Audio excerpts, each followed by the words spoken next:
Halo, jadi kami dari kelas 10 IPS 2 kelompok 3 yang beranggotakan Arneta Nur Cahaya Putri Adi, Kirana Arifia Putri, Ferlin Petrisia, dan Muhammad Rifat akan menjelaskan tentang peradaban awal masyarakat Tiongkok.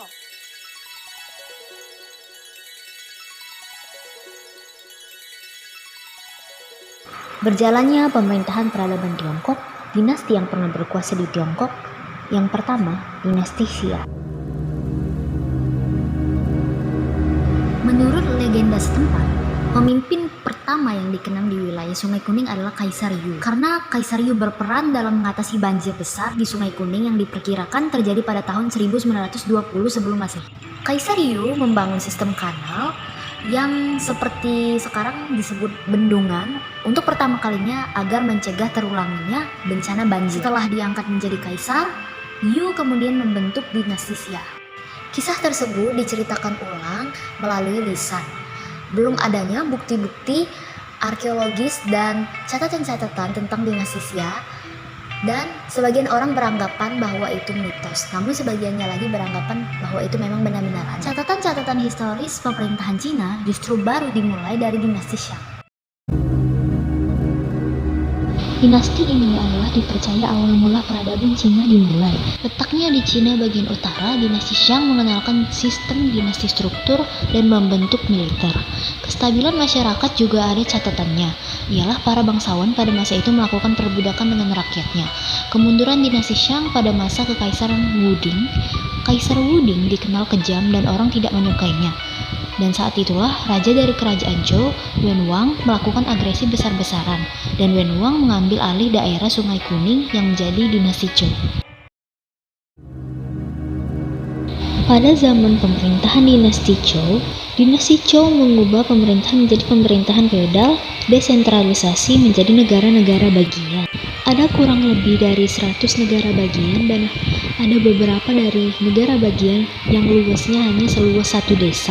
Karena banyaknya raja-raja yang ingin memperluas pengaruhnya dan memperluas wilayahnya, banyak dari mereka berperang satu sama lain untuk memperebutkan kekuasaan, sehingga yang tersisa hanya beberapa negara-negara bagian yang terbesar saja. Tepatnya pada abad 221 sebelum Masehi, dinasti Qin agresi ke dinasti Zhou, dan pada saat itu pula dinasti Zhou telah diambil alih oleh dinasti Jin. Dipimpin oleh Raja Hingxing atau Shi Huangdi, berarti berakhirlah sudah masa kerajaan Cina yang terpecah belah. Namanya bergelar Raja Pertama karena dia adalah raja pertama kali yang mempersatukan wilayah Cina kuno. Pada masa pemerintahan Shi Huangdi, dia menghapus feodalisme, kerajaan-kerajaan kecil, dia ganti dengan membentuk provinsi sehingga terbentuk sistem uritinisme yang dimana kaisar yang paling berkuasa mutlak dalam pemerintahan. Pemerintahan terpusat ada pada tangan kaisar, sehingga kaisar memiliki hak untuk turun tangan dalam masalah-masalah politik. Dia memerintah dengan tangan besi, yaitu menyingkirkan semua orang yang tidak sepaham dengannya. Sifat tangan besinya ini juga terlihat pada saat kerja paksa pembangunan tembok besar Cina. Bahkan dia menyuruh semua prajuritnya untuk membangun terakota, yang mana terakota berisi patung-patung yang hampir menyerupai kota. Dia mau dikubur di situ karena dia merasa dia akan menjadi raja keabadian. Jadi banyak orang yang tidak suka dengannya. Pada saat Shi Huangdi wafat, banyak raja yang telah menggantikannya, namun tidak ada yang secakap Shi Huangdi. Karena itulah pemerintahan pusat semakin melemah. Dengan melemahnya pemerintahan pusat, karena itu terjadilah pemberontakan dan berakhirlah masa dinasti Qin yang digantikan oleh dinasti Han. Pemimpin pertama dinasti Han ialah Liu Bang. Liu Bang layaknya pemimpin dari kalangan rakyat yang mendapatkan perlakuan yang tidak layak dari pemerintahan dinasti Qin. Masa kejayaannya ialah pada Raja Han Wuding. Dia membuat jalur sutra. Jalur sutra membuat perekonomian Tiongkok tumbuh pesat.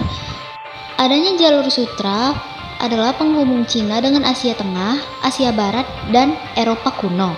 Kejayaan dinasti Han pada Kekaisaran Hamgyong, wilayahnya Asia Tengah, Korea, Manchuria Selatan, Annam, dan Xinjiang. Setelah dinasti Han hancur, wilayah Tiongkok berturut-turut dikuasai oleh dinasti Tang, dinasti Song, dinasti Yuan, dinasti Ming, dan yang terakhir dinasti Manchu atau Qin.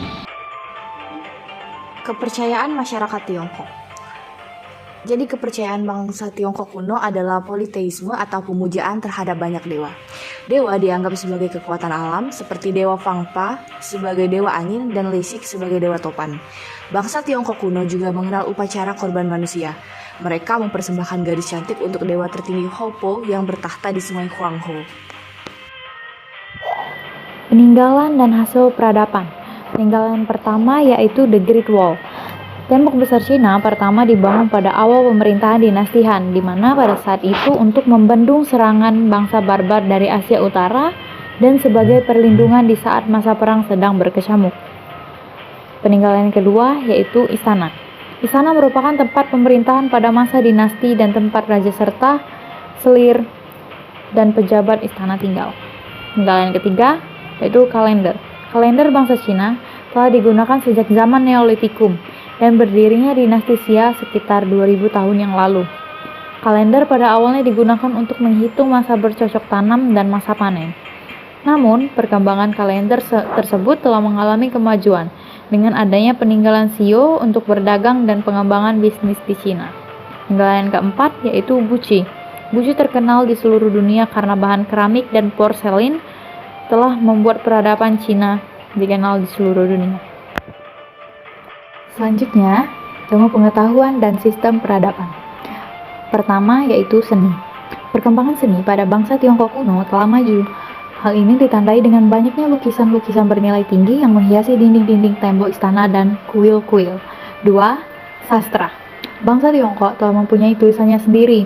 Munculnya kertas menyebabkan budaya tulis-menulis di Tiongkok semakin berkembang, karena mempermudah para sastrawan Tiongkok kuno menuangkan idenya dalam bentuk tulisan. 3. Arsitektur. Bangsa Tiongkok kuno telah memiliki teknik merancang bangunan megah. Hal ini terbukti dengan adanya bangunan-bangunan monumental seperti tembok besar Cina, istana, dan kuil-kuil. 4. Teknologi. Bangsa Tiongkok kuno telah mengenal teknologi dari yang tingkatan sederhana sampai dengan teknologi tinggi. Contoh teknologi sederhana yang dimiliki bangsa Tiongkok kuno adalah pembuatan alat-alat rumah tangga dan alat-alat senjata. 5. Pengolahan logam. Bangsa Tiongkok telah mempunyai teknik atau cara dalam pengolahan logam. Mereka mengolah logam seperti biji besi, timah, dan emas. 6. Ilmu astronomi. Ilmu astronomi merupakan dasar aktivitas kehidupan bangsa Tiongkok. Bangsa Tiongkok kuno telah memiliki ilmu astronomi atau ilmu perbintangan yang digunakan untuk sistem penanggalan.